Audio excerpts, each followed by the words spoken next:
Guess what? So many women I know, when they hit their 40s, 50s, or even 60s, have that moment of, wait, what's happening to my body?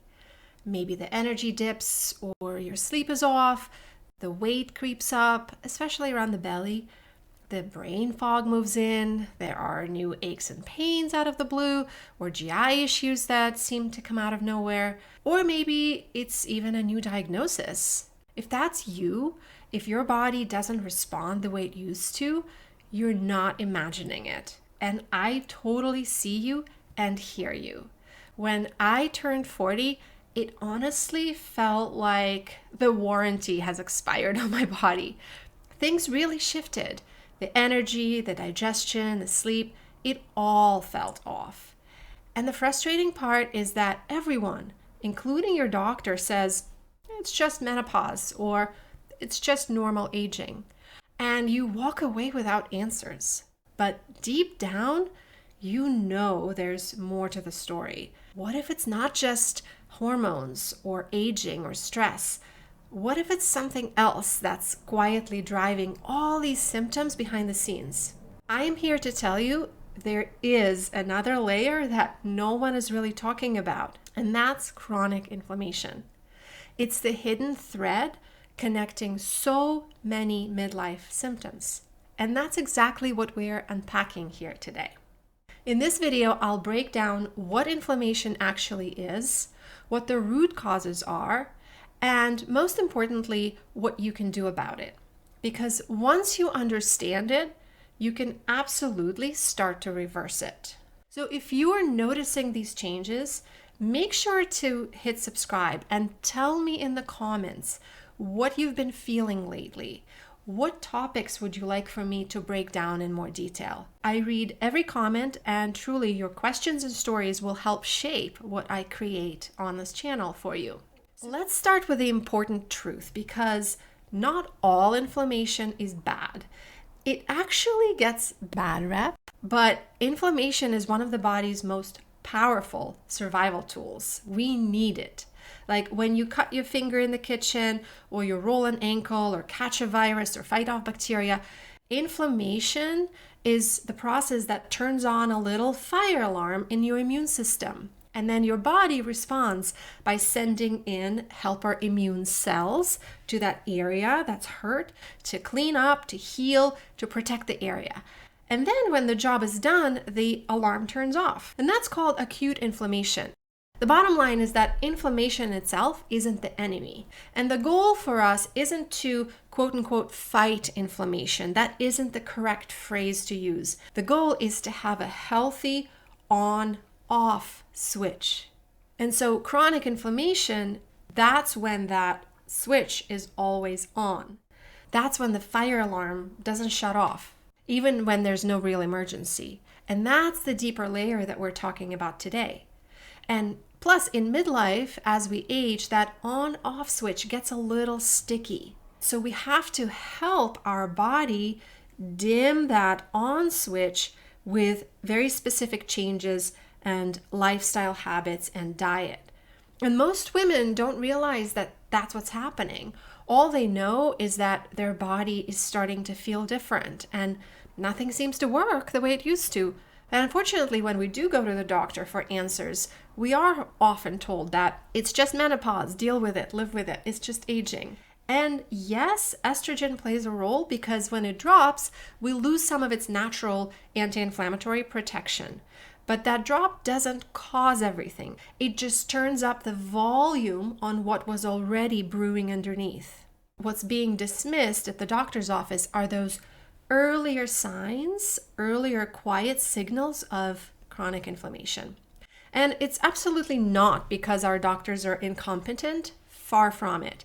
They are highly trained, but they're trained to treat disease once it's obvious. They're trained to spot and fix what's broken, not the subtle imbalances that show up months or years before. But the truth is that most women in midlife are dealing with that low-grade simmering inflammation that doesn't always show up on labs. And that's where the frustration and the gap begin.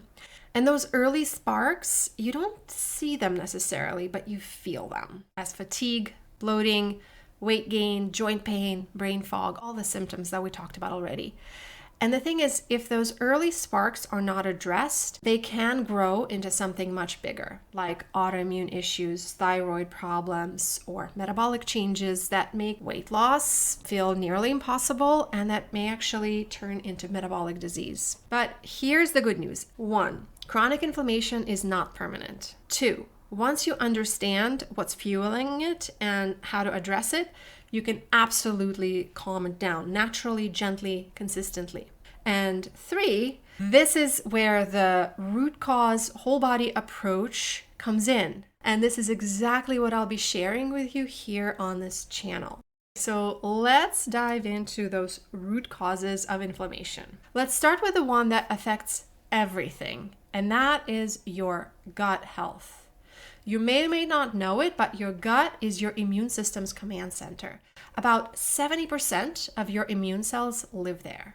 When your gut is healthy and your microbiome is happy, your immune system is supported, it's calm, it doesn't send inflammatory signals unnecessarily. But when your gut health is off from things like stress or antibiotics or the wrong types of food that I will talk about later on in this video, the gut lining can get irritated or leaky. When that happens, little bits of food literally slip through the gut lining into your bloodstream. The problem is that your immune system sees those particles of food that leaked through your gut into the bloodstream in the same way as it sees virus or bacteria. It sees them as a threat and it sounds the alarm. And that's when inflammation spreads body-wise. So a healthy gut means fewer false alarms and lower inflammation.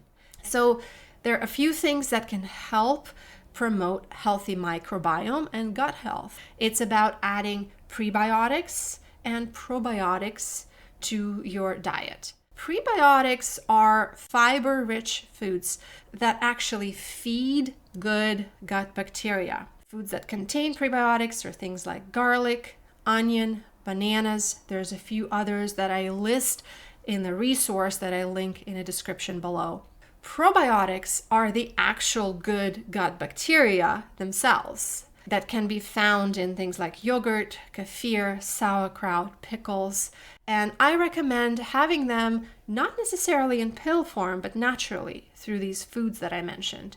And of course, gut health also depends on what you eat overall. Eating less of the inflammatory foods and more of the anti-inflammatory ones makes a huge difference. So let's move to that next. What we eat can be a big driver of inflammation. More specifically, the kinds of food that quietly keep our immune system on edge. Now, food can be medicine. It can be incredibly healing, but it can also be one of the biggest hidden sources of inflammation. Some of the biggest culprits I see again and again, you probably are familiar with. Highly processed foods, of course, sugar, refined oils, especially seed and vegetable oil, refined carbs, and alcohol. For many women, dairy and gluten can also be common triggers, even if you've never been formally sensitive before. And as far as inflammatory eating habits go, it's not just about what we eat. It's also about how often and how much we eat. Every time we eat, our body releases insulin to manage the rise in the blood sugar. And that's completely normal. But when we're grazing all day, eating after dinner, our insulin never really gets a break. And when insulin stays elevated, it actually triggers more inflammation. And eventually it leads to accumulation of fat tissue, especially around the belly. And then in turn, that fat tissue in your belly is inflammatory in itself. So belly fat is both the result of inflammation and one of the triggers of inflammation as well. So it's really important to work toward an optimal weight for this reason. So that's why meal rhythm matters so much, right? Eating at regular times is so important to give your body space between meals, to avoid constant snacking, to help your blood sugar and your inflammation calm down. I will be covering the actual foods to eat to calm inflammation in an upcoming video, but you don't actually have to wait because I've already listed everything, all the foods that are common inflammatory foods, what they actually do in the body, like why are they inflammatory, and also I offered better swaps to try inside my anti-inflammatory do's and don'ts food guide, and you can grab that using the link in the description below. And I'll also include a bonus section in that guide specifically for women with autoimmune issues and low thyroid, both of which are incredibly common and growing issues that I hear about in midlife women. And so here's the question that I often get asked.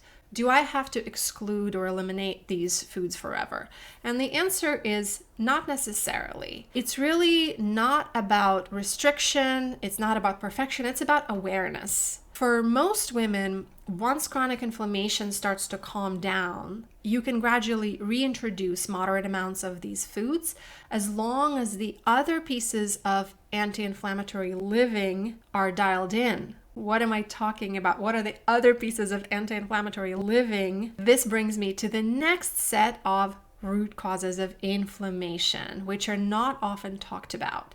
And it's root cause number 3, stress and sleep. We could look at stress and lack of quality sleep as separate root causes, but for today, let's keep them together. They actually are deeply connected. Stress leads to poor sleep, and poor sleep leads to more stress, more emotional reactivity, more elevated stress hormones. You get the idea. The bottom line is that when your stress hormones like adrenaline and cortisol stay high, your immune system also stays on high alert. And that constant state of alertness translates into inflammation. Elevated cortisol also disrupts your gut microbiome. So we're tying this back to the gut health. And that leads to even more inflammatory reactivity from the immune cells that live in your gut. Then add poor sleep or those late nights of doom scrolling, and your body loses its nightly repair time. So you literally lose your built-in anti-inflammatory reset if you're missing out on quality sleep. So here's how to bring some of these anti-inflammatory elements back into your life. Very simple thing to do is to take 1 or 2 minutes of slow breathing before each meal.